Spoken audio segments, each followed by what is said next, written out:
How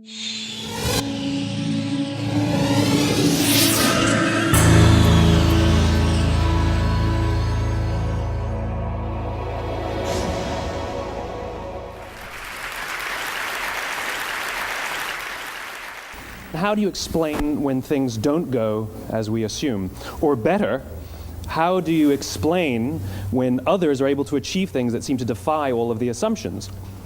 For example, why is Apple so innovative? Year after year after year after year, they're more innovative than all their competition. And yet, they're just a computer company. They're just like everyone else. They have the same access to the same talent, the same agencies, the same consultants, the same media. Then why is it that they seem to have something different? Why is it that Martin Luther King led the civil rights movement? He wasn't the only man who suffered in a pre-civil rights America, and he certainly wasn't the only great orator of the day. Why him?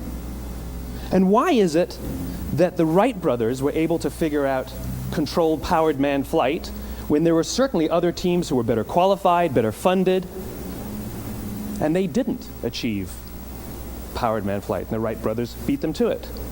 There's something else at play here.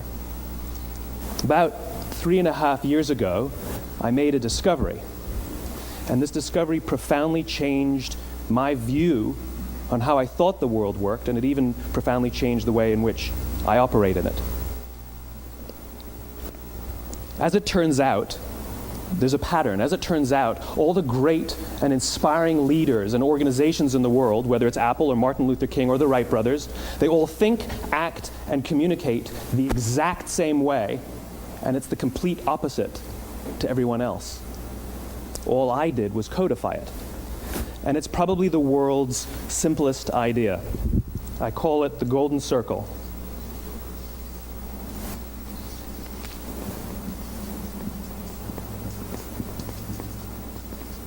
Why, how, what?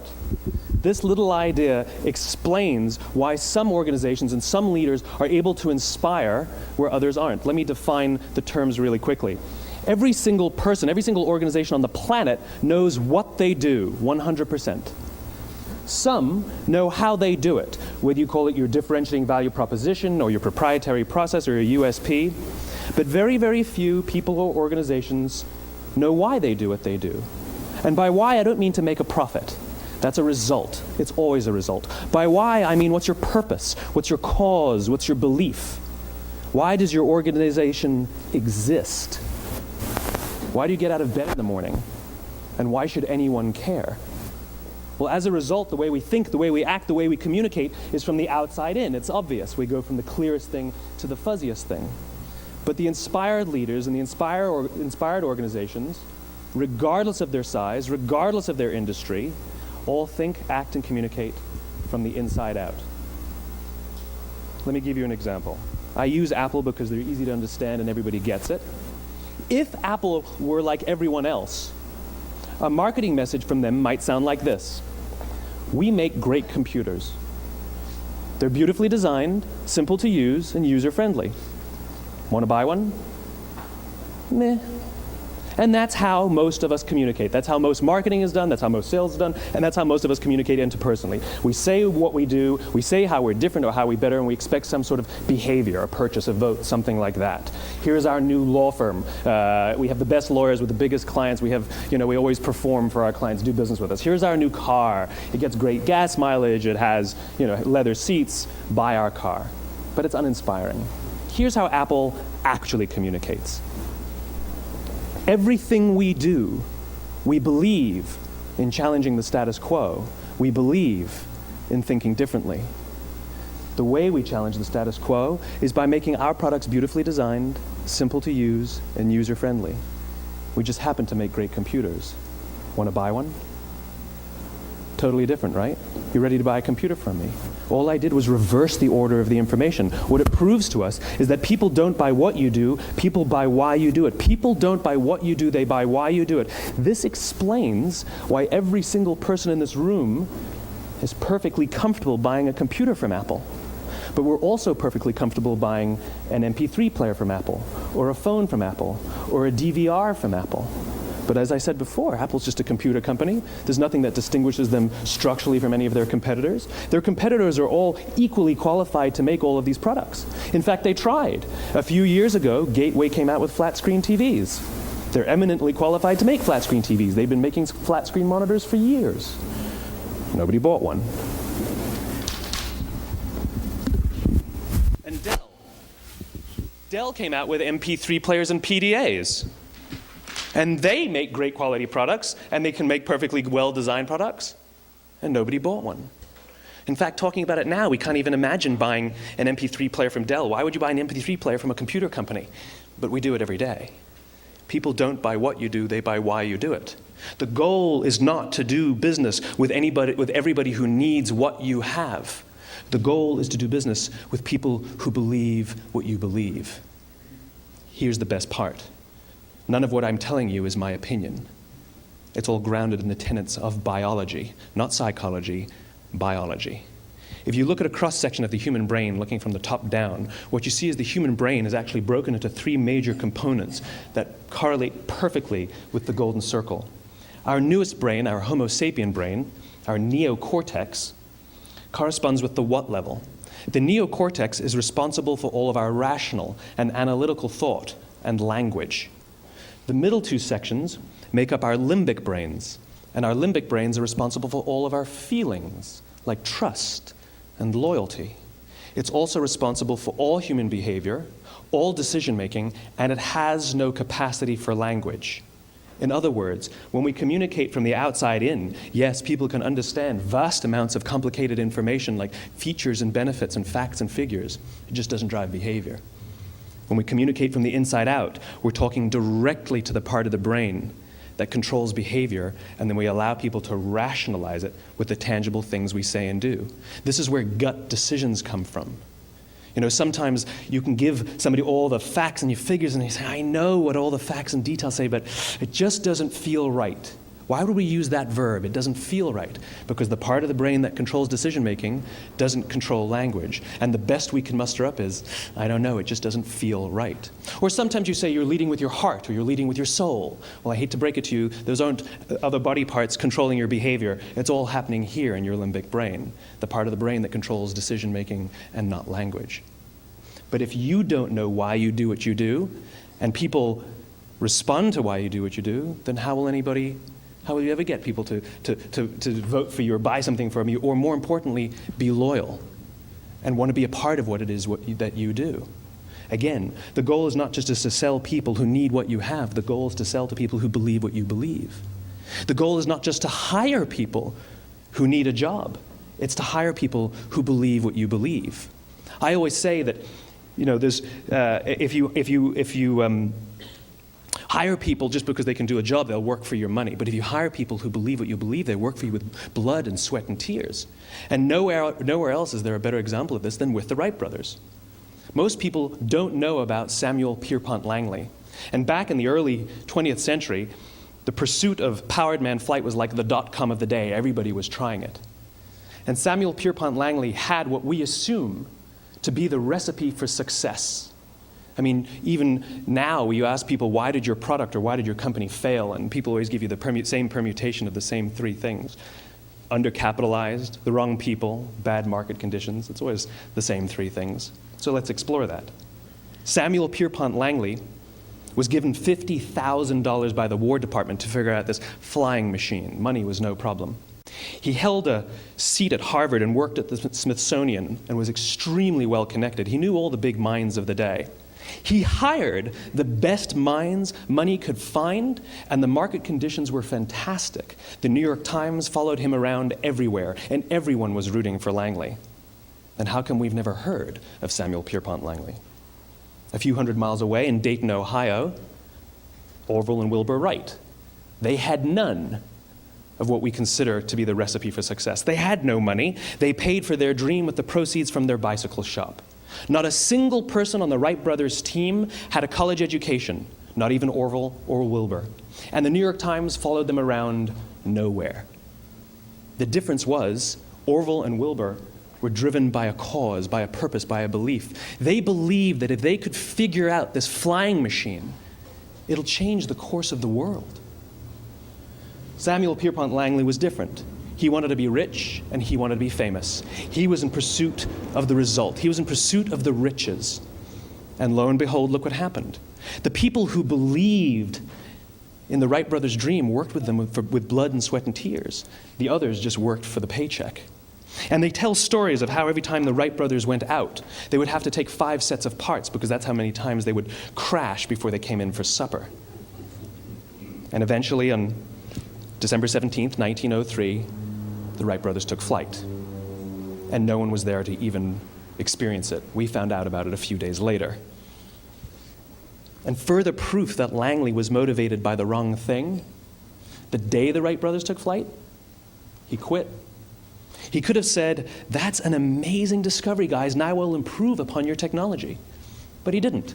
He wasn't first. He didn't get rich. He didn't get famous. So he quit. People don't buy what you do, they buy why you do it. And if you talk about what you believe, you will attract those who believe what you believe. Well, why is it important to attract those who believe what you believe? Something called the law of diffusion of innovation. And if you don't know the law, you definitely know the terminology. The first 2.5% of our population are our innovators. The next 13.5% of our population are our early adopters. The next 34% are your early majority, your late majority, and your laggards. The only reason these people buy touch-tone phones is because you can't buy rotary phones anymore.